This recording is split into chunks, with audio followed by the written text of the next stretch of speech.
everyone. Welcome back to the How to Podcast series. I have a podcaster, a guest, a person who does everything around podcasting who can help us in our conversation today. And I'm excited to have Jen Jones Donatelli on the podcast. And we're excited to follow the path and see where we end up today. Jen, welcome to the How to Podcast series. Glad to have you here. Thank you, David. And I think you're the penultimate person to be leading the How To podcast, seeing that you're the host of, 7 or 8 different podcasts? Now we're up to 8. Yes, there's a problem. My wife just shakes her head anytime I go, oh, she's like, no more podcasts. So I feel like I'm a kid at the toy store. And I'm like, oh, I'd like to do a podcast about that. And my wife's like, we got to go. Get in the car. We got to move. Yeah. So, yeah. Well, actually, let me ask you a question. Have you ever heard of the term multi-potentialite? No, but now I love it. So can I have that time? I like that. Like, explain, please. Well, as you were speaking, I can spot it in other people because I too am a multi-potentialite. But it basically, the term came from a TED Talk that probably like 7 or 8 years ago. And a woman named Emilie Wapnick did this great TED Talk about people who are kind of wired to want to do all the things. And when you said kid in a candy store, like I immediately knew what you were talking about, because that's kind of how multi-potentialites operate. They want to have their hands in a lot of different buckets. They do a lot of things, often simultaneously, but it can sometimes be sequentially as well. But I lead a 12-week workshop through the Artist's Way. And one of the modules we do together is around this idea of being a multi-potentialite. Because a lot of people like to make themselves wrong or maybe shame themselves for being that way in life. Like they want to be a specialist or they want to be able to pick a lane, so to speak. And I think for true multi-potentialites, you often can't turn that part of yourself off. So it's like, how do we embrace it? And you've done that. I see you doing that in real time. It's amazing. It's what lights me up. I don't know. Like it seems normal to me. And to other people, they're like, you're crazy, insane to be doing what you're doing. I've gone on to like podcasting meetup groups. My new fun thing to do is go into a room online with people who have no idea who I am.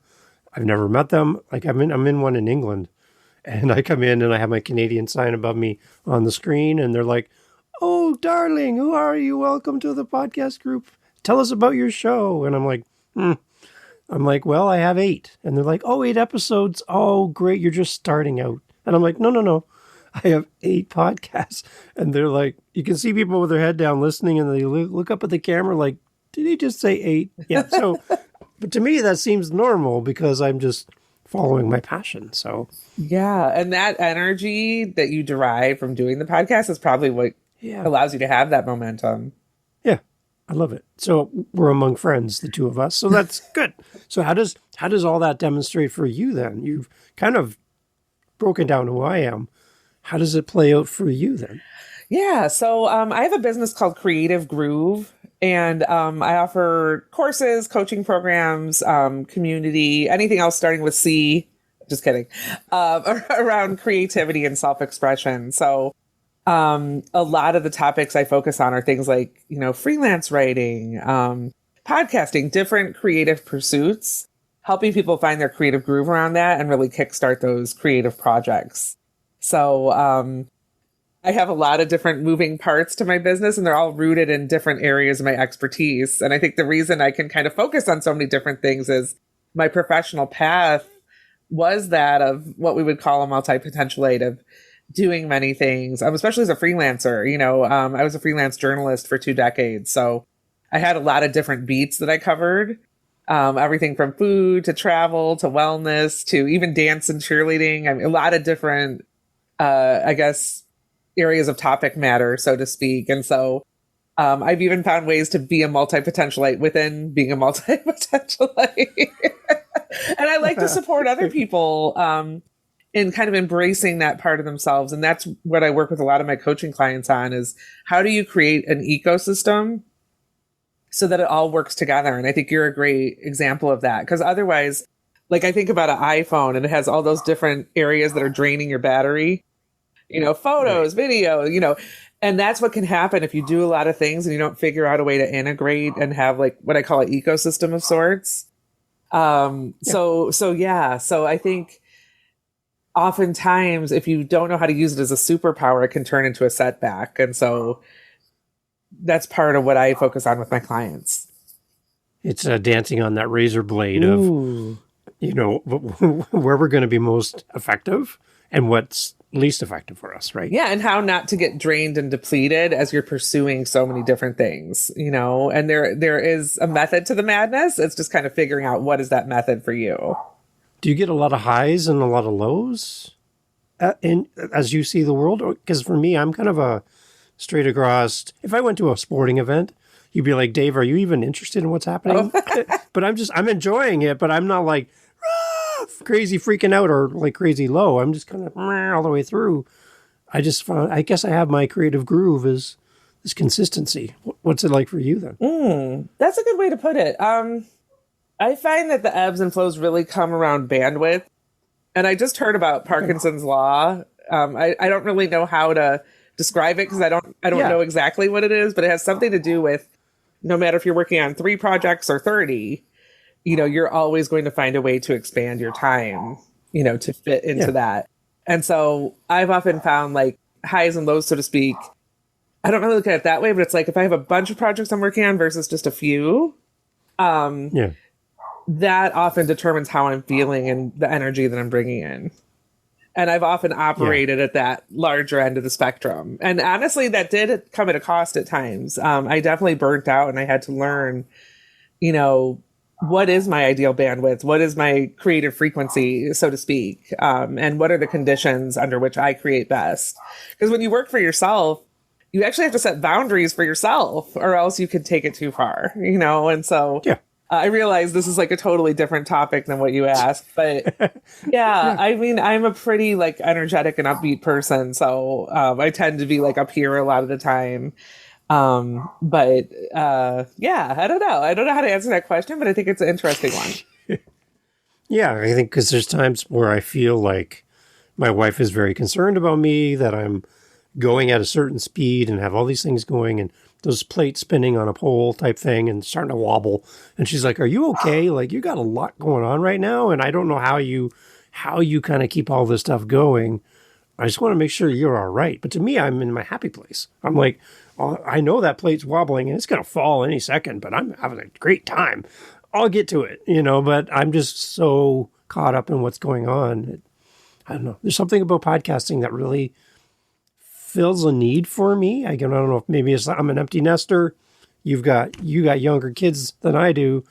My kids are gone. And I'm looking for something to fill up that spot, I guess, in my home. I guess maybe we're getting really deep, but that's kind of where I'm feeling, where I'm kind of seeing the world. Yeah. And by the way, my dog's barking, so hopefully you don't hear that. But, but I think it shines through with you. I mean, like I said, when I read that list of 8 podcasts, I was like, wow, I know what that takes to produce just one podcast. And so, if you're successfully sustaining 8, I know that creative spark has to be there for you. And I see that it is.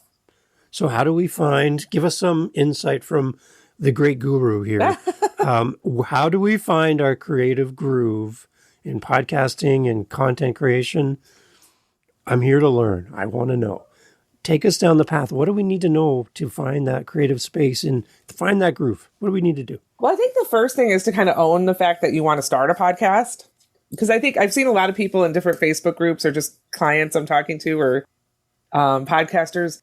They often hold back from starting because they think, the space is too saturated or, I kind of missed the boat on being an early adopter on a podcast. Now everybody has a podcast, and they almost talk themselves out of it before they even start. So the first thing is to just kind of check in with yourself on why do you really want to do this?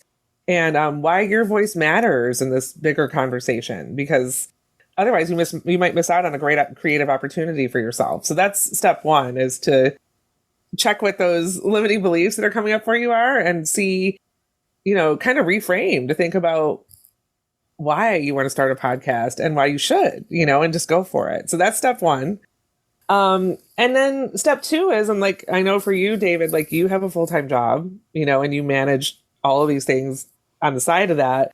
And so step two is to think about, how can I fit this into my life and create the conditions under which this is going to be sustainable? Because, I'm sure you've heard the term pod fade. A lot of people do a couple episodes and then they're like, wow, either this is more than I thought it would be, or maybe I have a busy period and then I don't have any guests and there's a lag and then it just kind of doesn't come back, And so step 2 would be to think about, how do I really set myself up for success, and thinking about what's my process with this? How can I kind of get myself over the hump of starting so that I can really just keep the momentum going instead of, crash and burn. So that would be to do some kind of introspection around, like, how do I create and what's going to help me keep this afloat, And then I guess step 3 would be to make it fun for yourself, whatever that means, whether you're shooting for the stars with the guests that you ask on, like people you're genuinely interested in talking to, or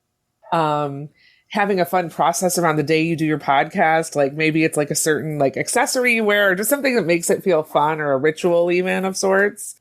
Because those are all of the things that are going to make you look forward to it. And again, just help you sustain it, because it is quite an undertaking. And so if you can kind of do those steps to set yourself up for success from the beginning, you'll be less likely to be one of those pod fade victims, so to speak. Great. And I know you do a lot of guesting on podcasts. So what are some of the things that you would suggest to a person wanting to be a guest, or somebody's hosting, from your perspective, as you've been on many shows? Where do we find value as a guest, and how can we be a better host in our podcast? Ooh. Well, I think step 1 as a guest would be to find podcasts that are truly aligned, and that means you have to listen to the podcast that you're pitching, or, check it out, because there's a lot of opportunities out there.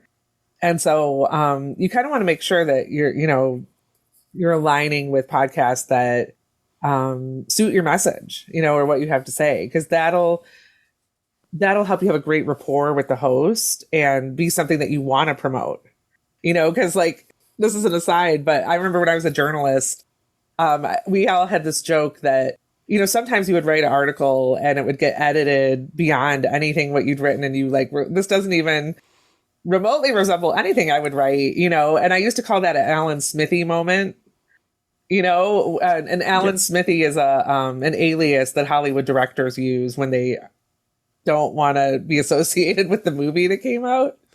And so like Alan Smithy moment. And so if you can find really aligned opportunities with podcasting, you're less likely to have an Alan Smithy moment. Because I'll admit it, like I've been on podcasts where they kind of chopped it up, or I felt like the way they edited it, my answers didn't really make sense, or that kind of thing. And so I think you really need to listen to the podcast a few times to make sure it's a good fit for you.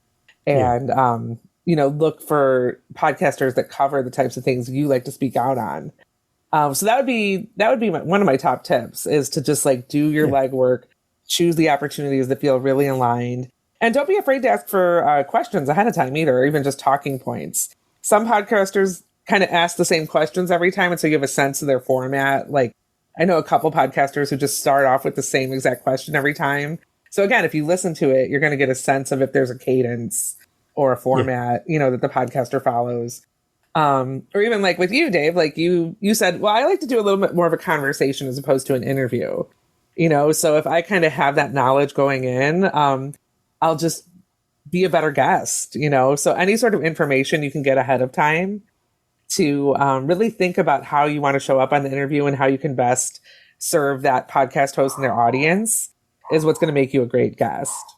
Yeah, I love it. Yeah, and before we hit record, I mentioned that I would love for you to grab the mic and let's go. I'll follow you.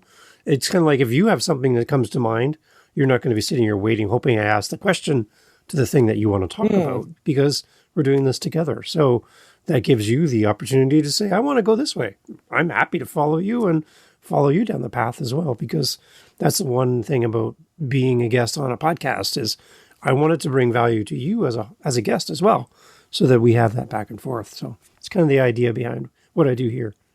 Well, and actually, you're making me realize, because there are some people that be terrified of doing an organic conversation live. Oh, yeah. They want the questions. They're going to think about what they're going to say ahead of time. And if you deviate, it's going to be like deer in the headlights. Yeah. So that's another thing about kind of getting a sense of from the host of like, what can I expect from this interview or conversation? Because some people don't want to do certain types of podcasts. So again, just really making sure that you know exactly what you're getting into can really help you find those right opportunities. Yeah. And from one of my other podcasts, Living the Next Chapter, it's an author podcast. It's all interview. And again, that's why I'm doing it different here.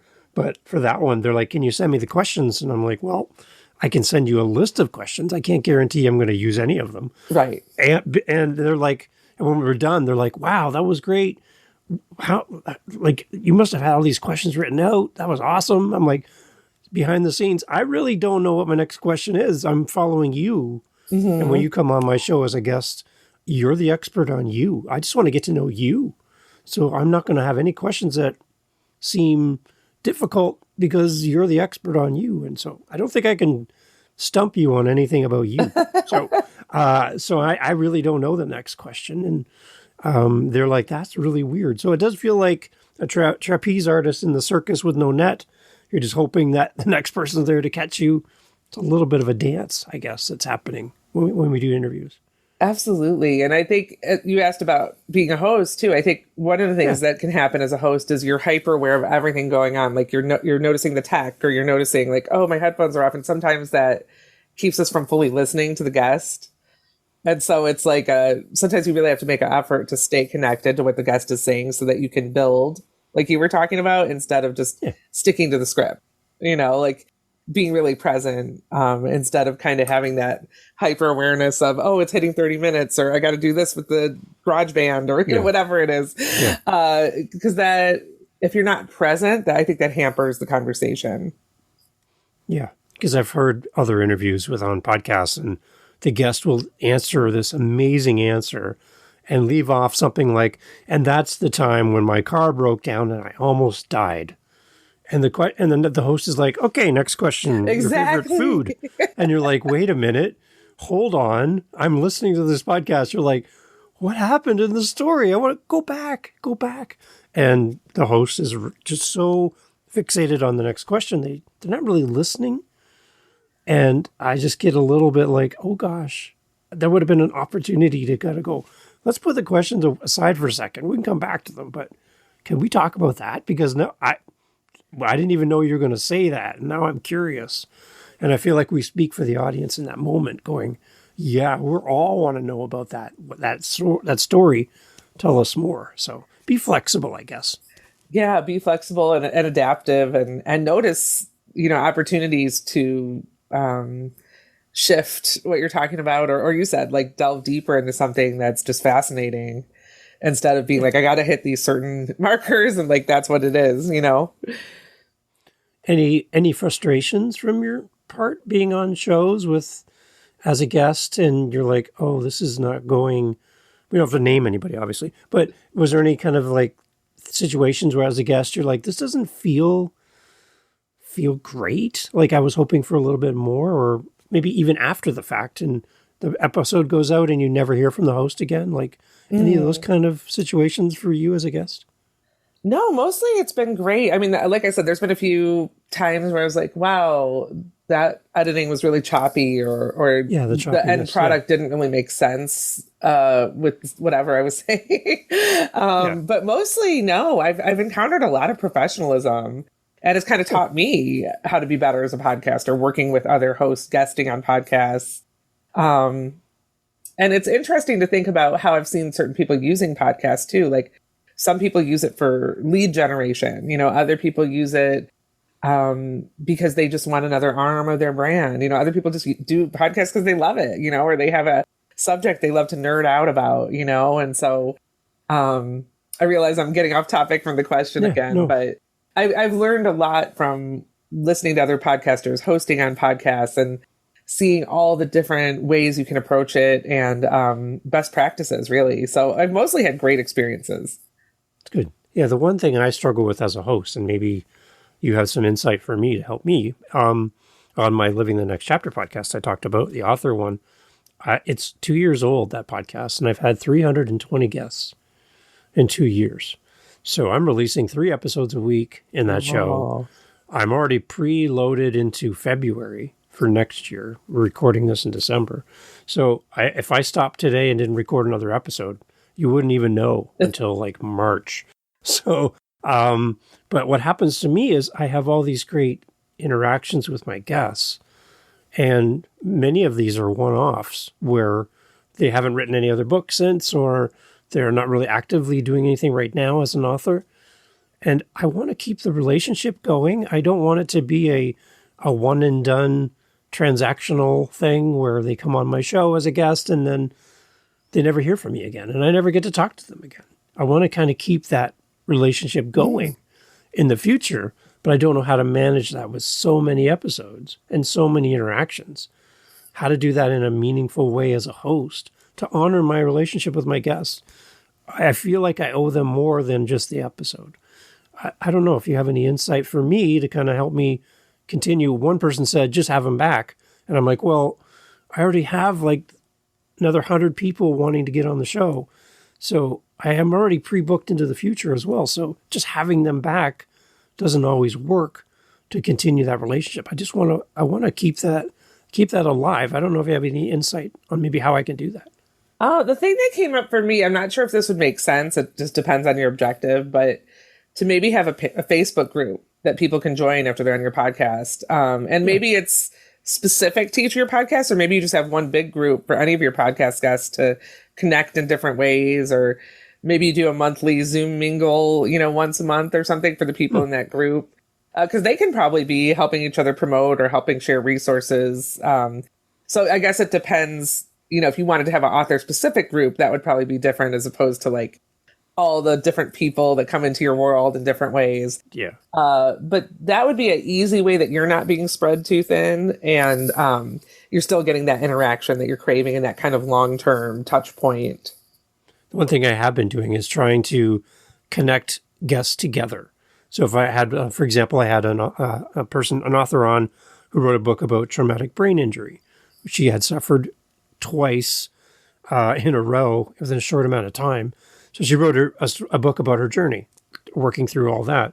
And then later on a different podcast, I had the spouse of somebody with a traumatic brain injury. And she was coming on talking about her struggles and not knowing what to do. And she wished she had a resource. And I'm like, hang on. I said, do you want to meet this person and this person? Do you want to meet this person? And they are on different ends of the states, East Coast, West Coast. They had no idea. They've never met each other. But I was able to connect the author of the book on traumatic brain injury with the wife of a police officer who was injured on the job and now has a traumatic brain injury. And now they're doing life together. And they're supporting each other. And it wouldn't have happened unless they had both come on my podcast, shared their story, and I had the opportunity and privilege to say, hey, you two people need to meet. I'm going to get out of the way. And I think you two need to help each other because you both have a shared love and a story that could help. So as a connector, that really makes me feel like I'm able to do something beyond the episode, is to kind of bring people together that way. So that's kind of how I'm approaching it, but I want to do more. That's what I'm feeling. Yeah, because it's allowing you to trace your impact, and if you stay connected to people, you're more likely to be able to see those ripple effects. And that's amazing. We used to do that with the publication I worked for. Like we would check back in with sources to say, what was the impact of having this story written about your business or about your work, and not all the time, but a lot of times it had a substantial impact, and it was really cool to connect those dots of this article created this for this person, and same with you. It's like you're able to make relationships and help people tap into new resources and opportunities that they might not have had otherwise. Nice. Okay, so the power of podcasting from your perspective, for somebody who's, again, toying with the idea of having a show, they're listening to us today. Hi. They're here and they're just not completely sure that they have the creative groove to pull this off. Let's see what I did there. Any words of wisdom to a brand new potential podcaster listening, again, to encourage them to move forward with their idea? Yeah. I think podcasting can be an amazing creative outlet. And even if your podcast doesn't become a top ranked podcast or go 3 years or whatever it is, it's a fun adventure in creativity, So my advice would just be to take it step by step. If it's something you're interested in, find that subject that just lights you up, that you're excited to get started with. And also, you could teach yourself new skills. Like I learned how to edit in GarageBand or find really cool, royalty-free music or whatever it might be. And it's just a fun exercise in creativity. So I would urge people to kind of just take the pressure off of it's got to be this or I've got to do it at this pace or that kind of thing, but just let it play out in a way that feels really good to you and kind of remove that imposter syndrome / artificial pressure that you may feel and look at it as like an exercise in creativity and see what sparks from there. Yeah. And I had somebody on recently and we talked about, you really won't know what it's like to be a podcaster until you podcast. So it's akin to being a bungee jumper. You can study and read books, watch videos on YouTube about bungee jumping, but you'll never be a bungee jumper until you actually jump. Exactly. You won't. Right. So, you can be an expert on podcasting. You can listen to podcasts like this. You can read books. You can do all the things. But until you hit record for that first time, as daunting as that seems, it's going to put you into a whole new space. And you are going to learn a lot of great new things. Oh, yeah.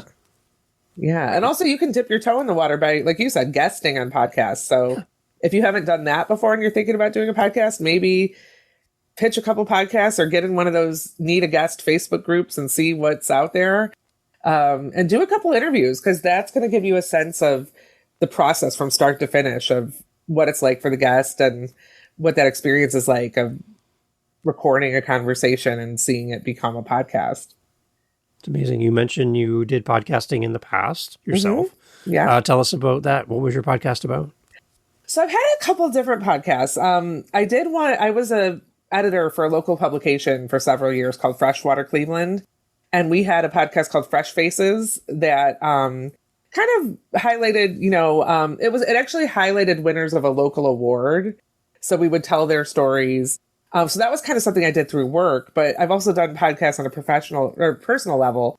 So for a while I had a podcast that spotlighted Ohio University alumni called the OU Bobcast.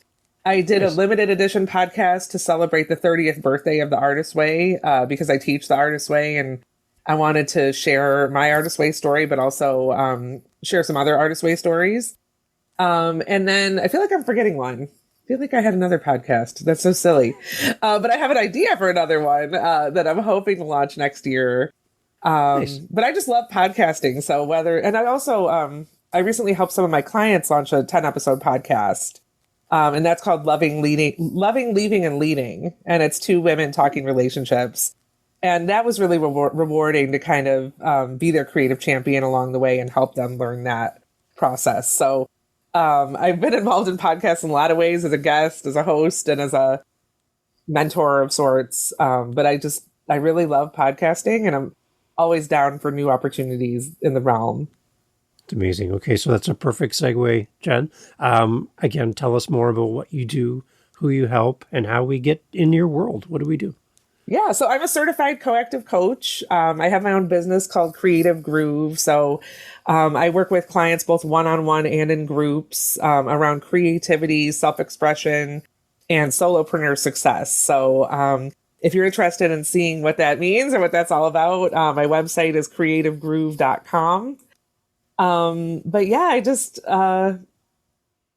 I love helping people get into their creative groove and kickstart projects or dreams that may have laid dormant for a long time and kind of bring those out into the world. So that takes a lot of different shapes, but podcasting is definitely part of that puzzle. So I love helping people kind of get started with that. So if that's something you're interested in, feel free to drop me a line through my website and love to brainstorm with you and see what might be possible. See, and there you go. That's what we need is more good people helping people follow their dreams and and pull out things that they might not even realize that they have these talents, right? And I think you see things in people. You did it to me at the beginning of the episode. You're like, hey, do you know I know who you are. And I'm like, this is amazing. So that's what I love, is when somebody can tap into that and be so aware of what other people have within them that they might be completely oblivious to. That's a gift that you have. That's great. Oh, thanks. Yeah, no, believe me, I admire your gift of being able to keep all those plates spinning in the air and have fun with it, because that's right. a big part of it, is being able to enjoy the ride. You know, and you're a great example of that. Well, now I'm so happy. That's going to make my day. I have a whole day of interviews and pre-interviews to go through today, and I'll be thinking of that all day. So, Jen, that's really great. Thank you for making time to do this. Yeah. We did hear the dog in the background. What was your dog's name? Oh, so that's Tanner. He's Tanner. 10. Hi, Tanner. He only barks when there's a package being delivered, but it's the holidays right now, so there's a lot of packages being delivered. So there's probably something on my porch, but usually he's chill, and he's like my co-pilot back there. Well, tell Tanner we really appreciated his input today. He was a great guest as well. Oh yeah, absolutely.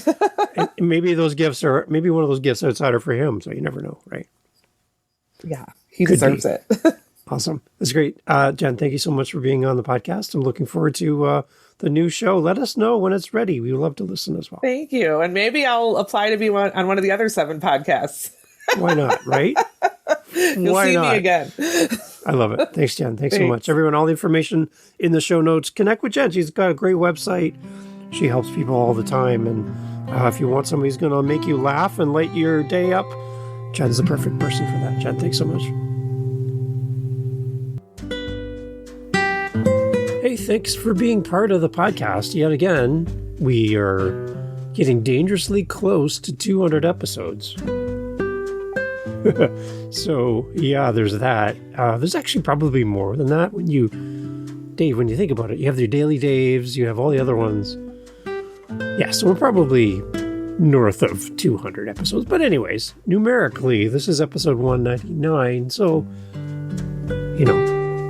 the next episode is a big one. So I'm looking forward to it. And I'm looking forward to every episode that you join me on this podcasting journey. And for those that have gone to the very beginning and are working their way towards episode 200, wow, I'm going to find you a little prize, a gift for your commitment to following the journey from episode 1 all the way through 200 episodes plus. Thank you. If you're interested in talking to me and you want to get in my calendar, let's have a conversation about your podcast. howtopodcast.ca, howtopodcast.ca, Canadian website. Come and see me. I'd love to talk to you. Love to spend some time with you. And all my information's there. And if, at the very least, leave me a voice message. I would love to hear your amazing podcaster voice and include you in a future episode of the How to Podcast series. I'm looking for guest co-hosts. 2024 is around the corner, and having you on the podcast to share your journey would be a huge win for all of us here at the show. So thanks for listening. Happy holidays to all those that are out there celebrating the holidays this year. Thinking of you and your family. Can't wait for you to come back and hear more about your new podcast. Coming soon. Take care, guys. Cheers.